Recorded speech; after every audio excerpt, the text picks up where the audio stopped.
वाले हमारे परम आदरणीय प्रबंधक महोदय जी व इस कार्यक्रम के महत्वपूर्ण अंग मेरे प्यारे भाई एवं बहनों, मैं उस देश की नागरिक हूँ जहाँ छत्रपति महाराज सम्राट अशोक जैसा राजा था।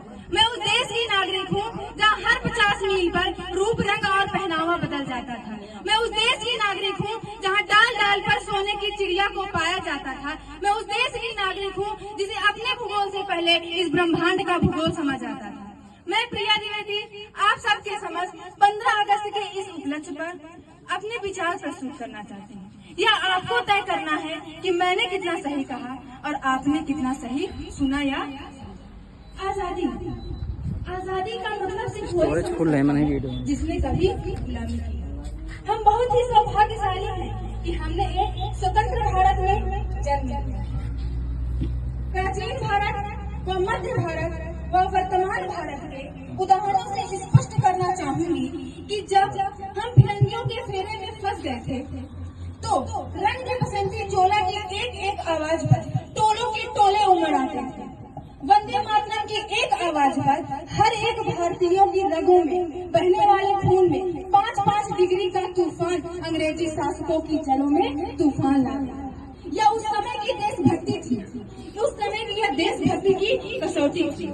फिर इसके बाद 62, 65 व 71 के युद्धों में अपने सुहाग को गंवा देने वाली औरतें जिनके हालात ये हो जाया करते थे कि प्यार भी भरपूर गया, मांग का सिंदूर गया। अरे प्यार भी भरपूर गया, मांग का सिंदूर गया।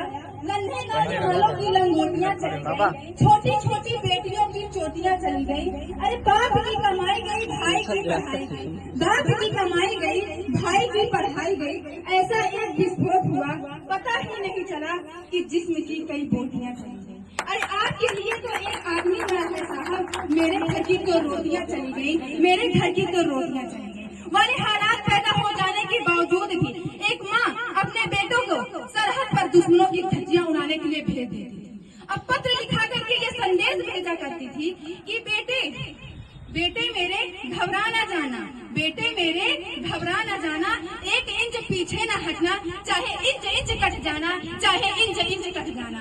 हर एक भारतीय इस तरह अपनी देशभक्ति को साबित कर रहा होता था। उस समय देश बलिदान मांगता था, देश बलिदान मांगता था, फांसी चढ़ जाने को कहता था, मर जाने को मिट जाने को कहता था। लेकिन आज देश मर जाने को, मिट जाने को, फांसी चढ़ जाने को नहीं, बल्कि मेरे विचारों में अगर कोई व्यक्ति अपना काम पूरे तन मन धन और लगन से करता है तो वही एक सच्चा राष्ट्रभक्त है, वही एक सच्चा देश प्रेम है।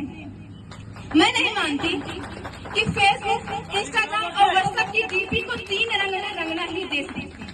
अगर आप कहेंगे कि साल भर में 2 बार हाथ में तिरंगा ले लेना ही भक्ति है, तो फुटपाथ पे रहने वाला वो बच्चा जो ट्रैफिक की छांव में नंगे पांव में तिरंगा बेच रहा होता है, तो क्या वो उसकी देशभक्ति है? नहीं, वो उसके पेट की भूख की शक्ति है जो उसे ऐसा करने पर मजबूर करती है। क्योंकि न वो मस्जिद को जानते हैं, न शिवालों को जानते हैं, न मस्जिद को जानते हैं, न शिवालों को जानते हैं। अरे जो पेट के भूखे होते हैं वो सिर्फ भोजन के निवालों को जानते हैं, वो सिर्फ भोजन के निवालों को जानते हैं। अरे आज हमारी आजादी को 76 साल हो गए, हमारा देश फिरंगियों से तो आजाद हो गया, लेकिन आज भी हमारा देश भ्रष्टाचार और गरीबी की बेड़ियों में जकड़ा हुआ है। बहुत जगह ऐसा है कि कहीं पतझड़ में भी बहार आती है तो कहीं बहार में भी फूल नहीं खिलते। अरे कहीं पतझड़ में भी बहार आती है तो कहीं बहार में भी फूल नहीं खिलते। और कहीं किसी की लाश पर बनता ताजमहल तो कहीं किसी की लाश को कफन तक नहीं मिलते, कहीं किसी की लाश को कफन तक नहीं मिलते।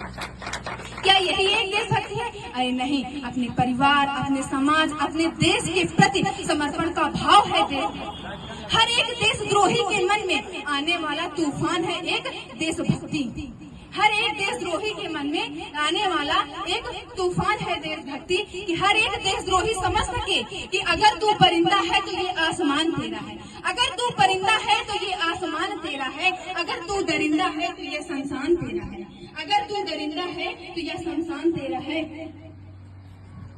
अब मैं यही कहना चाहूंगी कि एक देशद्रोही से ज्यादा हमारी देशभक्ति तब आहत होती है कि जब एक बेटा अपने बूढ़े माँ बाप को वृद्धाश्रम में छोड़ जाता है। देशभक्ति करा उठती है जब एक युवा मुसीबत में फंसे लोगों की जान बचाने के बावजूद सेल्फी लेकर अपने लाइफ बढ़ाने में लगा रहता है। अरे वो युवा जिनके ऊपर अपने देश, अपने राष्ट्र के प्रति आशाओं को बांधने की जिम्मेदारी होनी चाहिए, आज वो युवा 4x4 इंच के छोटे से मोबाइल पर अपने कोमल अंगुलियों के घर्षण मात्र से अपने भावों की इमोजी भेज रहा है। वो युवा जिसे अपने देश की जिम्मेदारी के प्रति जिम्मेदारी होनी चाहिए, वह आज बड़े बड़े 4x4 इंच के छोटे से मोबाइल पर अपने भाव की इमोजी भेज रहा है। अरे 4 बोतल वाट का काम मेरा रोज का, अरे इन्होंने ही तो भारत का भविष्य तबाह कर रखा है। अरे हम एक ऐसे समाज में जीते हैं जहाँ लड़कों से बात करता देख भाई हड़काते हैं, वही भाई अपने गर्लफ्रेंड के किस्से घर में हंस हंस के सुनाते हैं। अरे अपनी सोच को बदलिए, न सरकार मेरी है न रब मेरा है, अरे न सरकार मेरी है और न रब मेरा है, ना ही ये बड़ा सा नाम मेरा है। मुझे इस बात का गर्व मेरी है न रब मेरा है, अरे न सरकार मेरी है और न रब मेरा है, ना ही ये बड़ा सा नाम मेरा है। मुझे इस बात का गर्व है कि मैं भारत की हूँ और यह भारत मेरा है। मुझे गर्व है एक भारतीय होने का, लेकिन एक वैचारिक बीमारी मुझे अपने लोकतंत्र में नजर आती है। हम कहते हैं कि हम सबसे बड़े लोकतंत्र हैं। हमारे यहाँ हिंदू पैदा होते हैं, मुसलमान पैदा होते हैं, सिख पैदा होते हैं, ईसाई पैदा होते हैं, लेकिन बदकिस्मती से अब इंसान पैदा नहीं होते। अरे न हिंदू की जरूरत है न मुसलमान की जरूरत है, एक सच्चे राष्ट्र के लिए सिर्फ और सिर्फ एक सच्चे इंसान की जरूरत है, सिर्फ एक सच्चे इंसान की जरूरत है।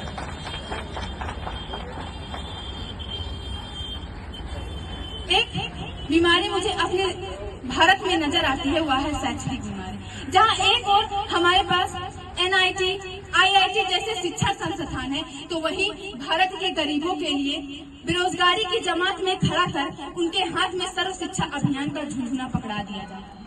हमारे देश की शिक्षा व्यवस्था सिर्फ 2 तरह के लोगों के लिए बनी है, एक जो विद्वान है और दूसरे जो धनवान है।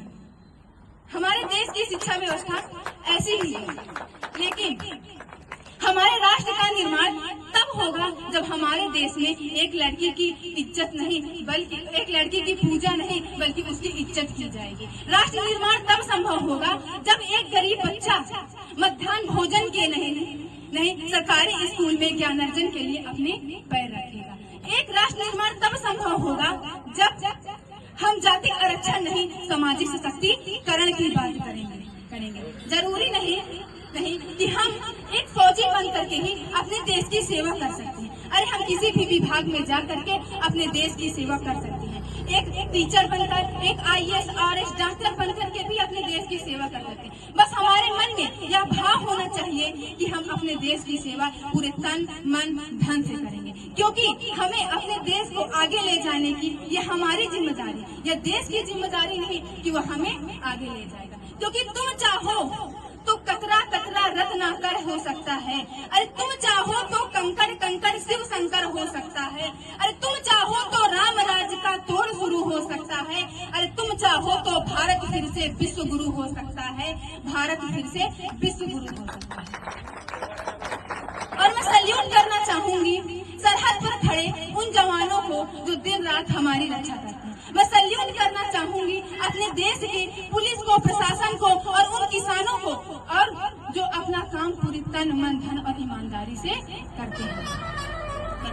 बस अंत में मैं यही कहना चाहूंगी कि मेरा हिंदुस्तान महान था, महान है और महान रहेगा, क्योंकि सारे जहां से अच्छा हिंदुस्तान हमारा, हम गुलिस्तान है इसकी, हम बुलबुले हैं इसकी, ये गुलिस्तान हमारा, ये गुलिस्तान हमारा। अंत में यही कहना चाहूंगी कि आप सभी को 15 अगस्त की हार्दिक शुभकामनाएं और मेरे प्रिय भाइयों को रक्षाबंधन की हार्दिक शुभकामनाएं देते हुए मैं अपनी वाणी को विराम देती हूँ। जय हिंद, जय भारत।